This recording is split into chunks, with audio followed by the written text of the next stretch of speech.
Hello, আসসালামু আলাইকুম। So IoT নিয়ে সবারই একটু কনফিউশন, একটু আগ্রহ থাকে যে ভাইয়া আইওটিতে অনেক টাকা খরচ হয়, আমার কি আসলে এখানে যাওয়া উচিত, নাকি আমি টাকা দিয়ে প্রাইভেটে চলে যাব, আর কেনই বা এখানে এত টাকা লাগে, এখানে ফ্যাসিলিটিস কেমন, বা এখানে কি কি সুবিধা আছে, কি কি অসুবিধা আছে, টিউশন সুবিধা আছে কিনা, স্কলারশিপের ব্যবস্থা আছে কিনা, বা আমি এখানে পড়লে আমার এক্সট্রা কি কি স্কোপ আছে, অথবা কেন আইওটিকে এত বেশি প্রায়োরিটি দেওয়া হয়। সো পুরো ব্যাপারগুলো ক্লিয়ার করব। আই থিঙ্ক এটার পরে তুমি ডিসিশন নিতে পারবা যে আইটি কেন তোমার জন্য দরকার, আর আদৌ কি তুমি আইটি জন্য পারফেক্ট কিনা, বা তোমার জন্য আইটি পারফেক্ট কিনা। ঠিক আছে? তো আমরা যদি আইটি নিয়ে একটু ডিটেলসে বলি, যেমন আইটি হচ্ছে ইন্টারন্যাশনাল ইউনিভার্সিটি অফ টেকনোলজি, যেটা বাংলাদেশের ওয়ান অফ দ্য বা একমাত্র হচ্ছে ইন্টারন্যাশনাল ইউনিভার্সিটি, যেটা ওআইসি দ্বারা কন্ট্রোল করা। ঠিক আছে? তো আমরা জানি ওআইসির আন্ডারে, ওআইসি হচ্ছে ইসলামিক যে কান্ট্রিগুলো আছে তাদের নিয়ে গঠিত একটা সংগঠন। এটার মধ্যে 57টা দেশ আছে, তার মধ্যে বাংলাদেশ অন্যতম। তো ওরা হচ্ছে বাংলাদেশে একটা ইন্টারন্যাশনাল ইউনিভার্সিটি রান করে, সেটা হচ্ছে আইওটি। ওকে, এখন এটা নিয়ে যদি কিছু বলতে চাই, আইওটির মোটামুটি তোমার এখানে ভালো টাকাই খরচ পড়ে। অ্যাজ অ্যান ইন্টারন্যাশনাল ইউনিভার্সিটি এখানে পেমেন্টও ডলারে করতে হয়। অ্যান্ড এই খরচটা আসলে কেমন, অ্যান্ড তোমার পক্ষে এটা কি বেয়ারেবল যোগ্য কিনা, সেই ব্যাপারটা একটু ক্লিয়ার করবো। তার আগে একটু দেখে নিই যে আইওটিতে মোটামুটি তোমার 720টার মতো সিট আছে। সো এখানে আমাদের 7টার মতো ডিপার্টমেন্ট থাকে। তো আমি একটু ডিপার্টমেন্টগুলো একটু ক্রস ওভার করে আসি। একটা হচ্ছে তোমার মেকানিক্যাল ইঞ্জিনিয়ারিং, 120টা সিট আছে। তারপরে যদি বলি ইন্ডাস্ট্রিয়াল অ্যান্ড প্রোডাকশন ইঞ্জিনিয়ারিং, 60টা সিট আছে। ট্রিপলিতে তোমার 180টার মতো সিট আছে। কম্পিউটার সায়েন্স ইঞ্জিনিয়ারিং আছে 120টার মতো সিট। সফটওয়্যার ইঞ্জিনিয়ারিং আলাদা একটা সাবজেক্ট, এটার মধ্যে আবার 60টা সিট আছে। আর সিভিল ইঞ্জিনিয়ারিং আছে 120টা সিট। আর ওরা একটা বিবিএ প্রোগ্রাম রান করে, টেকনোলজি ম্যানেজমেন্ট, যেটার মধ্যে 60টা সিট আছে। ঠিক আছে? টোটাল 720টার মতো সিট পাওয়া যায় এখানে। ওকে, তো এই যে টোটাল যে সিটগুলো আছে, এই টোটাল সিটের মধ্যে 30% বাহির থেকে স্টুডেন্ট এসে এখানে পড়ে, আর বাকি 70% হচ্ছে আমাদের দেশের যারা ছাত্র আছে, তারা ছাত্রছাত্রী আছে, ওরা পড়ে। ঠিক আছে? আর এটা শুধুমাত্র আছে কি মুসলিমদের জন্য। ঠিক আছে? সো এইটা ছিল মোটামুটি আমাদের আইটির মধ্যে কি কি ডিপার্টমেন্ট আছে। এখন যদি আমরা বলি যে ভাই আইটির মধ্যে কস্টিং এর ব্যাপার স্যাপার কেমন কাজ করে। ঠিক আছে? সো আমি একটু কস্টিং এর ব্যাপারটা তোমাদের কাছে ক্লিয়ার করব, এন্ড তোমরা ডিসিশন নিতে পারবা যে কস্টিংটা কি আসলেই বেশি নাকি আসলেই কম, আর কখন তোমার আসলে পড়া উচিত। সো এখানে 3 ক্যাটাগরির জন্য পেমেন্ট 3 ধরনের। কেউ যদি ফুল স্কলারশিপ পায়, এটা কয়জন পাবে ভাই? এটা 2জন পাবে ফুল স্কলারশিপ। যদি কেউ পায়, তার জন্য টিউশন ফিজও দেওয়া লাগবে না, প্লাস হচ্ছে রেসিডেন্সিয়াল ফিটাও দেওয়া লাগবে না। বুঝতেছো?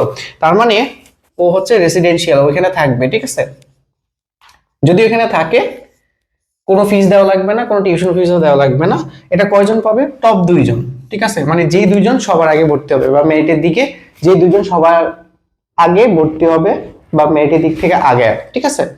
ওই 2জন হচ্ছে তোমার ফুল স্কলারশিপ পাবে। বাট তাকে $1000, আমি আবার বলতেছি, আইওটিতে সবকিছু ডলারে পেমেন্ট করা লাগে, সিকিউরিটি মানি হিসেবে দিতে হবে। এটাকে সিকিউরিটি মানি হিসেবে দিতে হবে, যেটা পরে আবার ব্যাক করা হবে 1 বছর বা 1.5 বছর পরে এটাকে ব্যাক করা হয়। ঠিক আছে? এটা কেন করা হয়? কেউ যাতে ভর্তি হয়ে না চলে যেতে পারে, যেহেতু টাকা দিছে। ওকে, আবার পার্শিয়াল স্কলারশিপটা, যদি কেউ পার্শিয়াল স্কলারশিপ পায়, তখন হচ্ছে $6600 পেমেন্ট করা লাগে, অলমোস্ট 8 লাখ টাকার মতো ধরতে পারো। তবে সেটা কি রেসিডেন্সিয়াল, মানে তুমি টিউশন ফিস দেওয়া লাগবে না, বাট তুমি যে থাকবা ওইটার টাকাটা এখানে পে করা লাগবে। ঠিক আছে? এখন বলতে পারো ভাইয়া 4 বছরে 8 লাখ টাকা তো অনেক বেশি, বাট এটা আসলে বেশি না। এটা কেন বেশি না, এটা আমি একটু পরে তোমাকে প্রুফ দিব। এন্ড তুমি তখন দেখবা যে তোমার কাছে মনে হবে হ্যাঁ, পার্শিয়াল স্কলারশিপ পাইলে অবভিয়াসলি এটার মধ্যে ভর্তি হওয়া উচিত। ওকে, আর উইদাউট স্কলারশিপেরটাই ব্যাপারটা একটু ঝামেলা হয়ে যায়। এটার 2টা টাইপস হবে ভাই, একটা হচ্ছে রেসিডেন্সিয়াল, আর একটা হবে নন রেসিডেন্সিয়াল। যদি রেসিডেন্সিয়াল হয়ে যায়, তখন তোমাকে প্রায়, আমি যদি বলি 20, মানে আমি যদি বলি $20,000 মতো পেমেন্ট করা লাগবে। 20,000 ঠিক আছে? টোটাল টোটাল $20,000, মানে অলমোস্ট বলতে পারো 24 লাখ টাকার মতো। আর যদি নন রেসিডেন্সিয়াল হয়, তাহলে তোমার অলমোস্ট, হ্যাঁ, $14,100 মতো পেমেন্ট করা লাগবে টোটাল। মানে ওটা অলমোস্ট ধরা যায় 16, ধরো আমি ধরলাম 17 লাখ টাকার মতো পেমেন্ট করা লাগবে। ঠিক আছে? তো এটা হচ্ছে টোটাল হিসাব, যে এখানে যদি তুমি নন রেসিডেন্সিয়াল হও 17 লাখ টাকা, আর রেসিডেন্সিয়াল হলে 24 লাখ টাকার মতো পেমেন্ট করা লাগবে। এখন এখানে কোশ্চেনটা আসে যে ভাই, যদি আমার কাছে স্কলারশিপ না থাকে, পার্শিয়াল স্কলারশিপ না থাকে, তাহলে কি আমার আসলে ভর্তি হওয়া উচিত? এখানে আসে কোয়েশ্চেনটা যে 24 লাখ আর 17 লাখ টাকা, এই টাকা দিয়ে এর কম টাকা দিয়েও তুমি যে কোনো একটা ভালো প্রাইভেটে ভর্তি হতে পারবা। আবার এই টাকাটা কিন্তু দিন দিন বাড়তেছে, যেমন ডলার রেট বাড়তেছে, প্লাস আগে এটা আরো কম ছিল, সামনে আরো বাড়বে। সো তখন দেখা যাবে এটা 30 লাখ টাকার কাছাকাছি চলে যেতে পারে। সো এই টাকা দিয়ে অলমোস্ট কিন্তু তুমি চাইলে বাইরেও মোটামুটি ভালো ইউনিভার্সিটিতে ভর্তি হতে পারো। সেখানে ভর্তি হলে তো আবার সুবিধা আছে, তুমি পার্ট টাইম জব করতে পারবো, এখানে ইনকাম সোর্সও বেশি, ঠিক আছে। সো এই ব্যাপারটাই চলে আসে। কিন্তু যদি আমি তোমাকে জাস্ট ক্লিয়ারিফাই করি যে ভাই তোমার কাছে যদি পার্সিয়াল স্কলারশিপ থাকে, অবভিয়াসলি তোমার ভর্তি হওয়া উচিত। কেন একটু ক্লিয়ার করি। দেখো, যদি তোমার কাছে পার্সিয়াল স্কলারশিপ থাকে তাহলে এখানে কত টাকার মতো লাগতেছে? ধরো 8 লাখ টাকা, ঠিক আছে। এখন আমি একটু ক্লিয়ার করি, তুমি যদি বাইরে কোনো একটা জায়গায় থাকতে চাইতা 4 বছরে, থাকা খাওয়া মিলে মিনিমাম তো তোমার 8,000 করে খরচ হইতো, তাই না? 8,000 করে খরচ হলে প্রতি মাসে যদি 8,000 খরচ হয়, তাহলে 8 12 96, 1 লাখ টাকার মতো 4 বছরে তো মিনিমাম 4 লাখ টাকা খরচ হইতো, তাই না? ওকে, গেল একটা।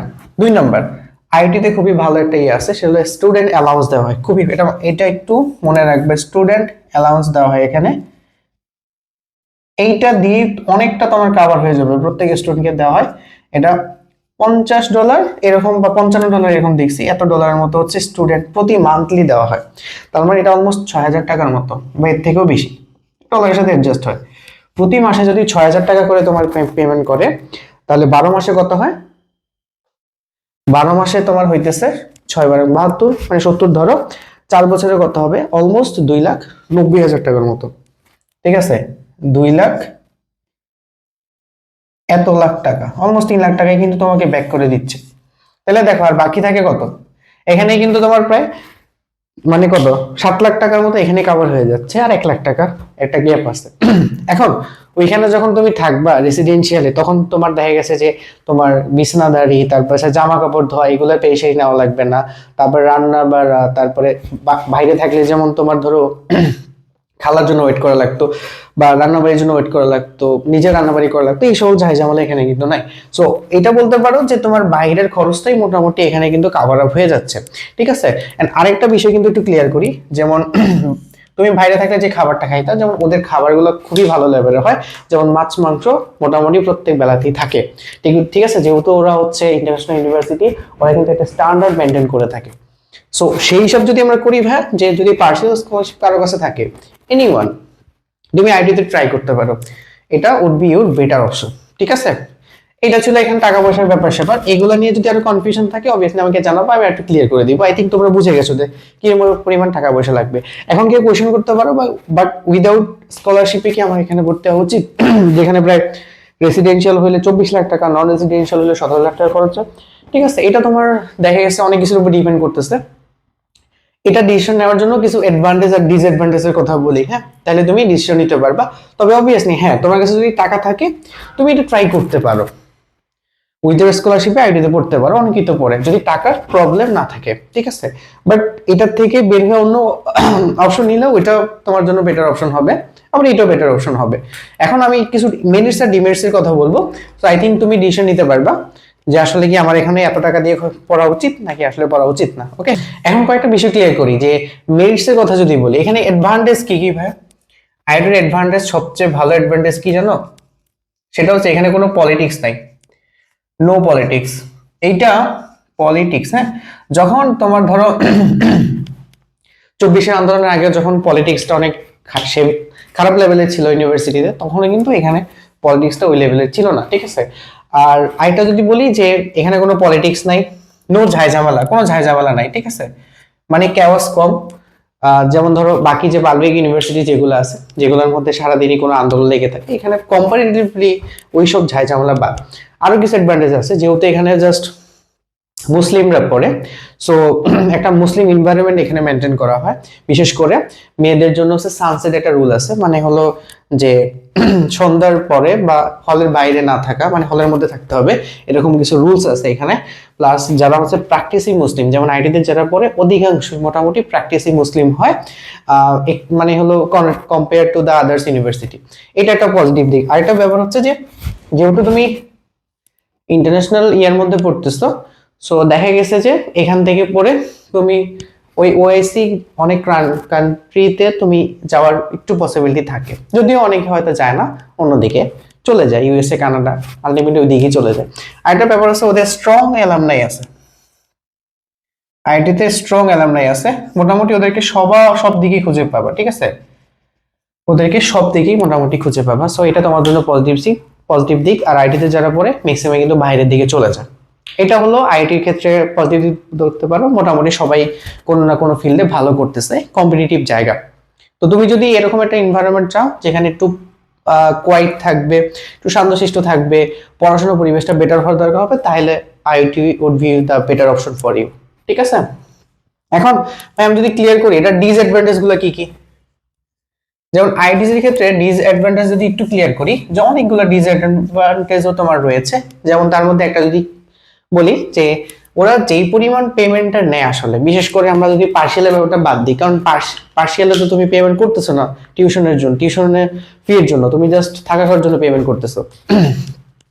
ওদের ল্যাব ফ্যাসিলিটিস গুলো নিয়ে কিছু কমপ্লেক্স আছে, ওরা এটা আরো ভালো করতে পারতো। যেমন শুরুর দিকে আইটিতে স্টুডেন্ট কম ছিল, এখন স্টুডেন্ট বেশি নিতেছে। সো বেশি নিলে কি হবে, ক্যাম্পাসের ক্লাসরুমের ডিফিসিয়েন্সি থাকবে, টিচার্সদের জন্য ডিফিসিয়েন্সি থাকবে, প্লাস হচ্ছে আমি যদি বলি যে টিচারদের ক্লাস মানে রুমের ডিফিসিয়েন্সি থাকবে, ল্যাব ফ্যাসিলিটিস একটু মানে ডিফিসিয়েন্সি থাকতে পারে, প্লাস এই সকল ব্যাপারগুলো এখানে কাজ করে। প্লাস যদি আমরা ফুল মানে উইদার স্কলারশিপ হিসাব করি, তোমাকে 27 লাখ টাকা খরচ হইতেছে না ওইখানে, 27 লাখ টাকার মতো, 24 লাখ টাকা ছিল।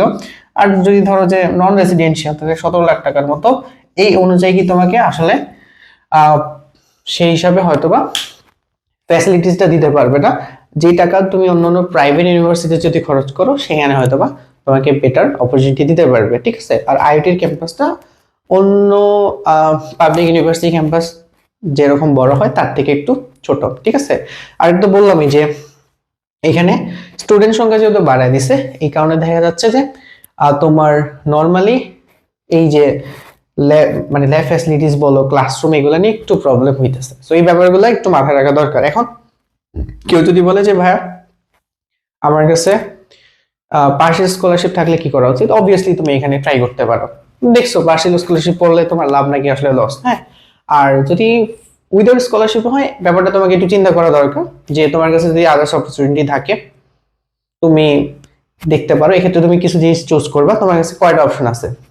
অনেকে কিন্তু যে পাবলিকের ভালো ভালো জায়গা থেকে, যেমন ডিউ বুয়েট থেকেও অনেকে চলে যায় আইআইটিতে ভালো সাবজেক্টের জন্য, ঠিক আছে। যেমন ওইখানে পড়া পরিবেশটা আদার্স ইউনিভার্সিটি থেকে ভালো। বললাম যে ঠান্ডা মনোরম পরিবেশ চাইলে আইআইটি তোমার জন্য একটা বেটার অপশন হতে পারে, ঠিক আছে। সো এই ব্যাপারগুলো একটু কাজ করতেছে এখানে। সো তোমাদের কাছে যদি এরকম পাবলিকের অনেকগুলো সিট মানে পাবলিকের অনেকগুলো অপশন থাকে, আইআইটির অপশন থাকে, অবভিয়াসলি মিলে দেখবা, তোমাদের জন্য ডিসিশন নেওয়াটা সুবিধা হবে। আর টিউশনের ব্যাপার যদি বলো যে ভাই টিউশন করে কি পুরা আমি কি মানে টাকাটা কি কভার করতে পারবো কিনা, এটা মোস্টলি ইম্পসিবল। মানে এত টাকা তুমি টিউশন করে কভার করাটা খুবই টাফ হয়ে যাবে, সেক্ষেত্রে তোমার রেজাল্ট অনেক খারাপ হয়ে যেতে পারে। এই ব্যাপারটা এখানে কাজ করতেছে। আর এত টিউশন করলে আলটিমেটলি তুমি কোনো দিকেই আগাইতে পারবে না, ঠিক আছে। অনেকে হয়তো পারে, বাট সবারটা তো আর মানে ওটা তো এক্সেপশন, ওটা তো আর সবার জন্য হবে না, ঠিক আছে। আর যদি বলো ভাই টিউশনের অপরচুনিটি আছে কিনা আশেপাশে, উত্তরাতে অনেকে টিউশন করায়, সো ওইখান থেকে অনেকে ভালো ইনকাম করে, ওটা তুমি কভার করতে পারবে, ঠিক আছে। আর সবচেয়ে বড় কথা, আইটিতে একবার ভর্তি গেলে ওই যে অ্যালাউন্সের যে টাকাটা আছে ওটা দিয়ে মোটামুটি তোমার হাত খরচ চলে যাবে, আর কোনো এক্সট্রা খরচ লাগবে না, ঠিক আছে। তো যদি পার্সিয়াল স্কলারশিপ চলে আসে, আইটি তোমার জন্য অবভিয়াসলি একটা better option. So I think এই ব্যাপারটা একটু মাথায় রাখবা। যদি স্কলারশিপ না থাকে, তুমি তারপরে তোমার অপশনগুলো একটু চুজ করে দেখবা। অবভিয়াসলি আইটির অন্য কোনো সিনিয়র ভাইদের সাথে কন্ট্যাক্ট করে ডিসিশন নিবা যে ভাই আইটিতে যাবো নাকি এদিকে যাওয়া উচিত, নাকি আমার বাইরে যাওয়া উচিত, ঠিক আছে। আই থিঙ্ক যদি তোমার কাছে এত টাকাই খরচ হয়, প্রায় 20-25 লাখ টাকা, তুমি বাইরেও ট্রাই করতে পারো, তোমার যদি বাইরে যাওয়ার ফ্যাসিনেশন থাকে ওইটাও ট্রাই করতে পারো। সো এটা ছিল আইটির রিলেটেড অল জিনিস আমি ক্লিয়ার করে ট্রাই করছি। আই থিঙ্ক তোমরা ডিসিশন নিতে পারবা যে তোমাদের আসলে কি করা উচিত। কনফিউশন থাকলে অবভিয়াসলি কমেন্টে জানাবা। অ্যান্ড আর কিছু যদি জানার থাকে স্পেসিফিক কোনো টপিক নিয়ে, সেটাও জানাবা, আমি সামনে ভিডিও দেওয়ার ট্রাই করবো ইনশাল্লাহ।